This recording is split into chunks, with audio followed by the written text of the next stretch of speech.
Grocery delivery service is looking to hire thousands of new shoppers. We'll tell you how you can apply. COVID-19 is prompting more interest in birth centers like this one. I'm Kara Kenny. We talked to a mom who switched from a hospital to a birth center. This is RTV6 News at 5, working for you. Thank you for joining us for the News at 5. I'm Amanda Starantino in the WRTV studio. And I'm Mark Mullins, live from a temporary studio in my home to increase social distancing. We'll have all of the day's developments on coronavirus in Indiana in just a moment. But first, we want to get to Chief Meteorologist Kevin Gregory reporting from his home about another potential threat, the possibility of severe storms tonight. Kevin. And guys, I am home casting as well. I'll have more details on that in a little bit, but I just want to point out, this is the story of the day so far. 78 for the high, the record 83 degrees. And as we check out right now, central Indiana, what we don't have is the story. Across the state, we've got dry conditions with sunshine. Our thunderstorm chances will increase later tonight, closer to midnight. All of the area in yellow, which is basically our viewing area, has a slight risk for severe storms. It's an enhanced risk in the northeast portion of the state. As we look at temperatures, 80 in Fishers. Congratulations. Indy has not hit 80 yet so far since last October. Temperatures in the metro area generally in the upper 70s. Look at Gary and Lafayette at 81 degrees. Let's talk about the timing of these thunderstorms.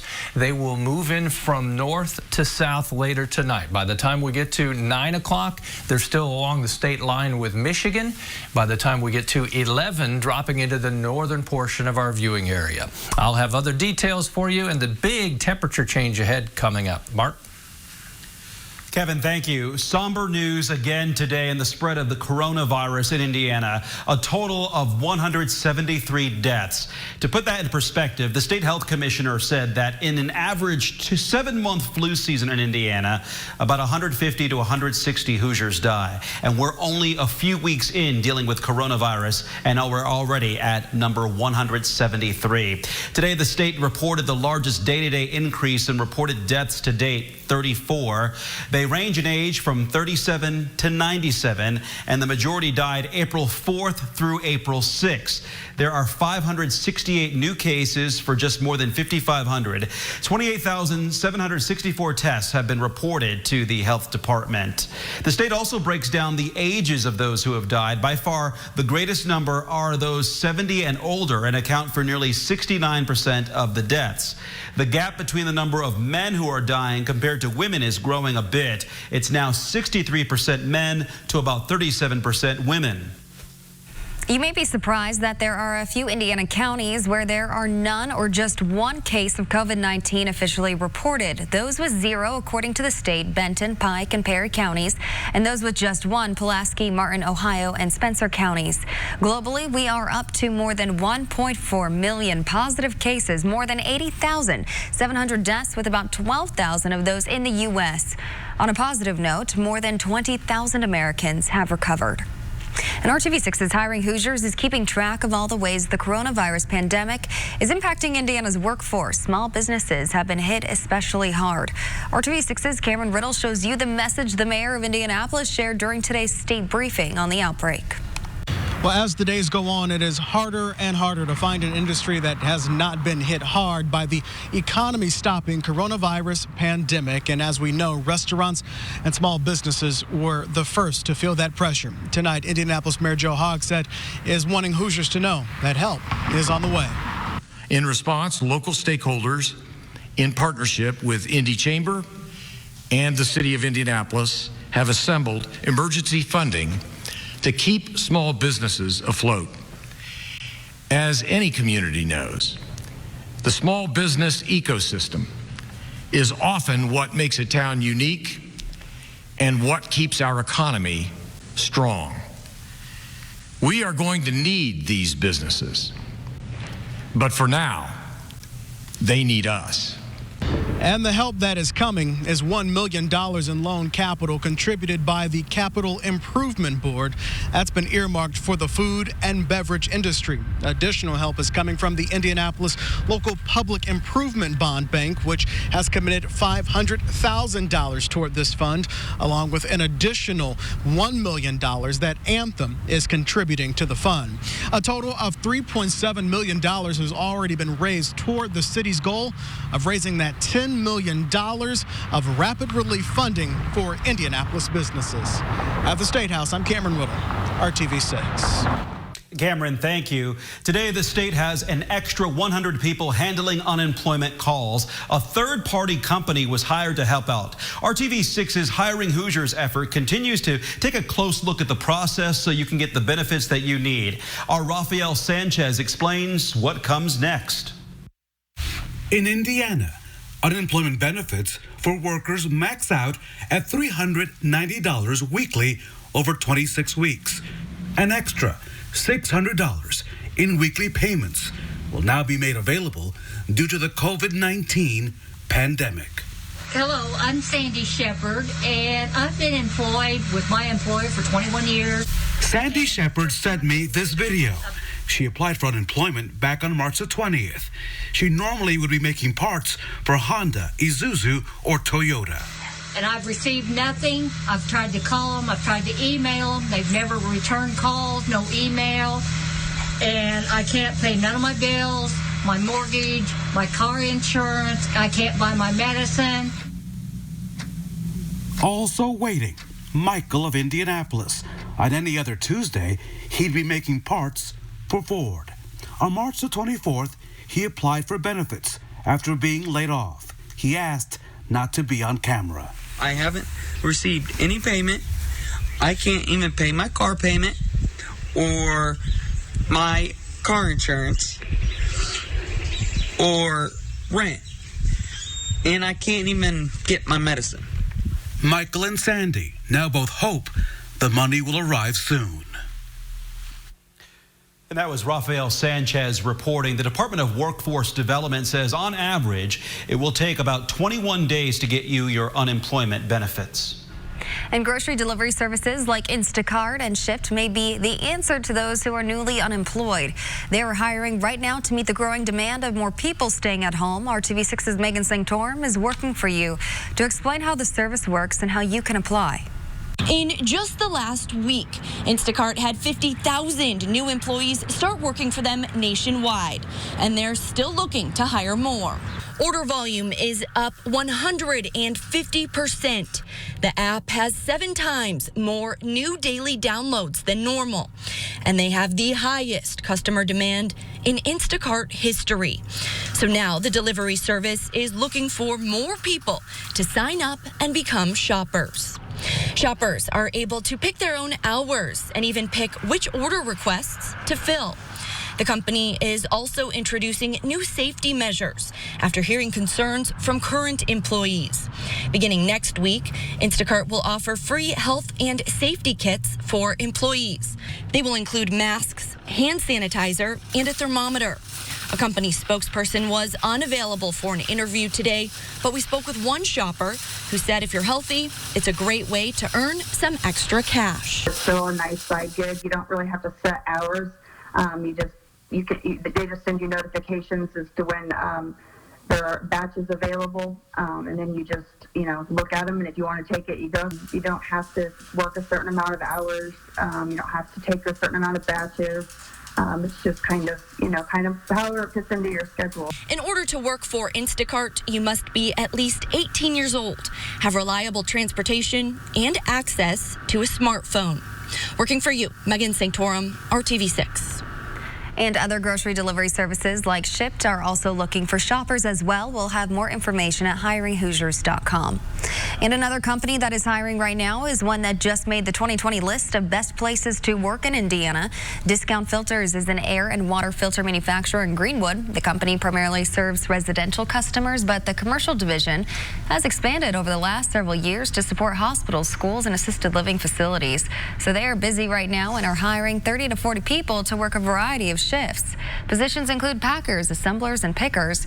Pay is $11.50 to $12 an hour, with the opportunity to make more depending on your shift. Positions are temporary with the potential of becoming permanent. Full-time workers get benefits and time off, holidays, and more. If you are interested in applying, just click on this story on hiringhoosiers.com for links and info. Hiringhoosiers.com is also where you'll find a list of many businesses hiring right now. COVID-19 concerns are prompting some parents-to-be to make some last-minute changes to their birthing plans. For some pregnant patients, that means opting out of hospital birth altogether. RTV6 reporter Kara Kenny shows you why some are making that decision. Calls to Sacred Roots Birth Center here on the west side of Indianapolis have nearly tripled since COVID-19 came into the picture. For many parents to be, a non-hospital birth is becoming an even more appealing option. Tess Everhard is a first-time mom-to-be who can't wait to meet her baby girl due May 2nd. Her birthing plan was to do an unmedicated birth at Community North Hospital, but that changed amid COVID-19 and visitor restrictions at local hospitals. It was our fear, my husband and I, that he wouldn't be able to be part of our birth. Tess will now deliver her baby here at Sacred Roots Midwifery and Birth Center with her husband at her side. Well, it was a decision that we did not make lightly. In a typical birth center, babies are delivered by midwives, which are similar to nurse practitioners. Moms are unmedicated, and they're given the option of returning home shortly after birth. We'll be able to return home pretty quickly after we give birth. So that was also something that we were just concerned with, maybe having to spend like the night in the hospital and people coming in and out. So we feel just a lot more relieved with our changes. We counted only 7 birth centers in the state of Indiana. However, many hospitals also offer birth centers. Sacred Roots on Indy's west side is the only freestanding one in central Indiana. Out-of-hospital birth is not the right option for every family. This is for low-risk, healthy women with normal, low-risk pregnancies. So I'm hearing a lot about people talking about doing free birth and not having any provider present at their birth and just having their baby at home alone. That scares me a lot, honestly. I don't consider that a safe option. Sacred Roots says they're screening everyone who comes into the building, including partners and doulas, and staff are wearing masks to protect the spread of COVID-19. As you can see from the sign, Sacred Roots is trying to limit guests coming into the building, one of the benefits they say compared to a large hospital. Reporting on the west side of Indianapolis, Kara Kenny, RTV6. The Indiana Hospital Association tells us, quote, Indiana hospitals and their maternal health providers work every day to provide the safest environment for moms and babies. This is especially true during the COVID-19 public health emergency. We strongly urge pregnant women with questions about COVID-19 or who are experiencing any anxiety during this time to contact their OBGYN or healthcare provider, end quote. Still ahead on the news at 5, they call themselves the Masks Mamas, the rural Indiana family effort to keep healthcare workers safe that's grown into a huge volunteer production, and how you can help. And it's Takeout Tuesday. Give yourself a break from cooking and order out to help keep fellow Hoosiers employed. We have an idea for you. And clouds willing, we'll see this tonight, a full moon. What's unique about the full moon and the timing of thunderstorms returning coming up. Jewelry. Welcome back. RTV6 is working for you and working together to help those who are suffering and struggling economically due to the pandemic. Today, RTV6 is proud to announce that we have joined forces with the United Way of Central Indiana for the Central Indiana COVID-19 Community Economic Relief Fund. We will be working with the United Way to encourage donations to the fund and show you how those dollars are being spent. Just today, we learned that so far the fund has dispersed more than $4.5 million to 32 organizations donations in Central Indiana. To donate, text HELP 2020 to 91999. 100% of donations go directly to organizations serving those in need. Well, Hoosiers are finding all kinds of ways to work together right now. What started off as a small service project on a rural Indiana farm has grown into dozens of volunteers making CDC-compliant masks for essential workers to protect them from COVID-19. They are known as the Mask Mamas of Putnam County. The Clark family started out making around 30 masks a day last month. They're now making hundreds of masks each week. The items are so popular that their group has grown from 4 people to hundreds of volunteers. They've sent masks to as far away as Alaska, and they're even being used by the Indiana State Police when they deliver medical supplies. The Mask Mamas say the support from the community has been overwhelming. With the support of all our community and all the other people that have joined in and have such a passion for this mission, it's just been amazing. I feel like we could do anything when you get people involved. The Mask Mamas of Putnam County are still in need of monetary donations, materials, and volunteers to sew. You can go to their Facebook page, Putnam County Mask Mamas, for more details.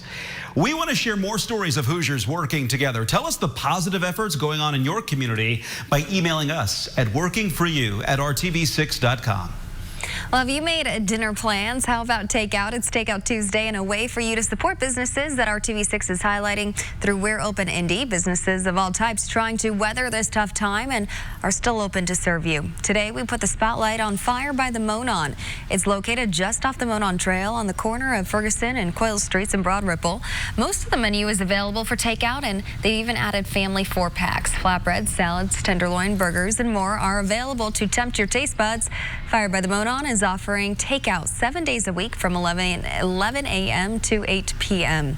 For more info about Fire on the Monon, other restaurants that are open for Takeout Tuesday, and a growing list of other businesses that are still open to serve you, check out our website, theindychannel.com, and help save some jobs.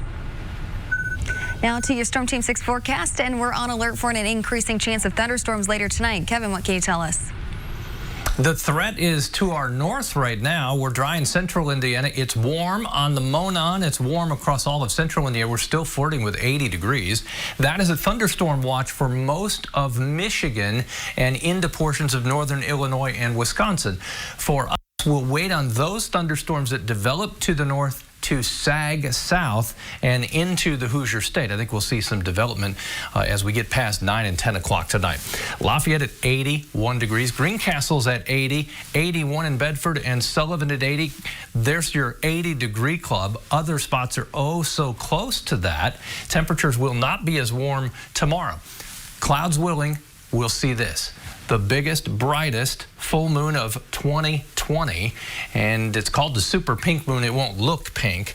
As long as the clouds don't block our view, you'll be able to see that. And sometimes the clouds add a little character if you just see it going in and out of the clouds. 11 o'clock tonight, thunderstorms then in north central portions of the state, Lafayette to Fort Wayne.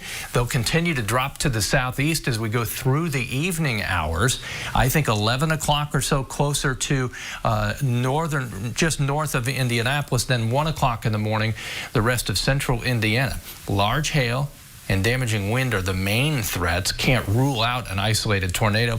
Anytime we have storm threat overnight, I think that makes our Storm Shield app even more important because it is a weather radio, can wake you up in the middle of the night if your county is under a warning, which reminds me, make sure you know your county and surrounding counties so when a warning is issued, you know exactly where it is. Temperatures in the 50s, what will happen? The same scenario tomorrow. We spend the day dry, then tomorrow night, our thunderstorm chances will increase again. We're in the 70s. During the afternoon hours, it won't be too windy, temperatures well above average, and then tomorrow night, our thunderstorm chances will increase once again. I think they'll be more widespread tomorrow night. They may not be as strong. We'll still have the risk of a few isolated severe storms. We're in the marginal risk, but Terre Haute, Bloomington, and Seymour, a little better chance for severe storms. And again, the threats there, wind and hail. 7-day planner, as you look at the 7-day forecast, you'll see temperatures over the next 7 days will cool down quite a bit. Our coolest temperatures will come Thursday and Friday, where we struggle to make it to the 50-degree mark. That's how cool it would be. Easter Sunday, we'll have that chance for showers and temperatures right around 60 degrees. So it changes a bit as we get to the weekend. And then beyond the 7-day forecast, temperatures should be below average for the end of April into the beginning of May. So that's the big change I'm talking about, from nearly 80 now to only 48 or so on Friday. Wow. Thanks, Kevin.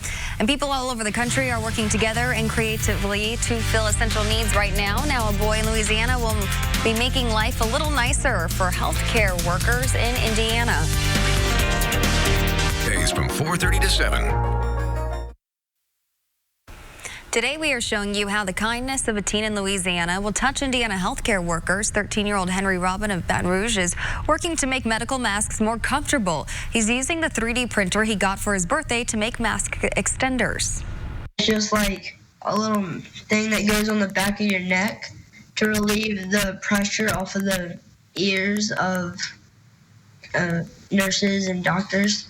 So I'm also going to send these to Indiana, Texas, just all over the country, and just get them out there to where everybody can be comfortable. Thanks, Henry, for thinking of us here in the Hoosier State. All new at 6 p.m. Working for you, we are busting myths and finding out what's true about fighting COVID-19. We'll show you which products are safe and which ones are not. Only on RTV6 News.